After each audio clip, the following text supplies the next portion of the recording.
think everyone is probably familiar with the NASCO catalog. In the NASCO catalog, there are several varieties of ear tags. We happen to use All Flex, but there are many varieties of ear tags that you can use. We also are still using the Scrapies tag. It happens to be an All Flex variety tag. So when we sell goats that go out of state, they have a Scrapies tag to identify what ranch they come from. I think that that started out with a little metal band tag. Now they've gone to the bigger plastic tag it's easier to read from a distance. Some people prefer a great big tag. We're still using a medium-sized tag. You can order tags that are pre-printed numbers. You can order tags that have your Scrapies number on the tag. It's just a personal preference. We get blank tags and we write the number on the tag for ourselves. The blank tag. So here's a blank tag, and you can get an All Flex pin and write down the number that this particular animal happens to be. You can also get the pre-printed tags that if you just need a number, a quick number for the animal. These are already numbered. This one happens to be a ribbon tag, 1 through 25, pretty simple. Now at our ranch, we use a hog hole punch. These are in the NASCO catalog as well. This is not something in the sheep and goat section, it's a hog hole punch. We punch a hole in their ear so that the tag doesn't have to be forced through the ear. So that hole in this ear, nice perfectly round hole, was made with a hog hole punch. Then when you tag the goat, sometimes if they get their tag hung up, it'll pull through there instead of ripping the ear. Personal preference, like I said, that's just how we do it. Then you can go ahead and tag that goat, and the back of the tag fits right through that hole.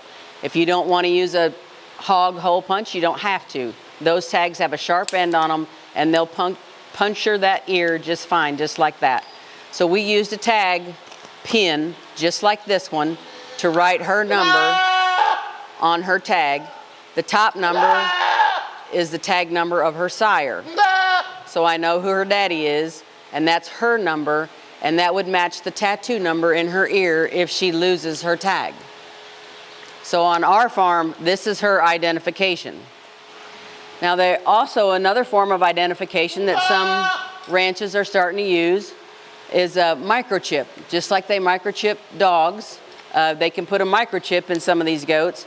We don't do that. We have far too many goats and not a microchip reader, but that is another option for people if they want to invest in microchips for their animals as well. This is the US Scrapie tag. Like I said, these are also made by All Flex, and it has the farm identification number, and then these are the individual goat numbers as well. So like I said, you can order from All Flex a tag similar to this with your Scrapie number pre-printed on the tag if that's what you choose to do. If the goat loses its tag and say it rips its ear when the tag comes out, you can either tag it below, above, or in the other ear, whatever your preference is, or just use your tattoo number. You don't really have to do this. This is just our personal preference to have a tag in its ear so we can identify the goat easily just from a distance. You don't have to use a tag if you don't want to. And if it rips, well, you can tag it higher or in the other ear. We tag everything in the same ear. Now, some places they tag their males in the opposite ear. Some ranches don't tag the males at all. It really makes no difference. The fact that males tend to butt heads more or maybe butt the fence more doesn't really impact the tags at all.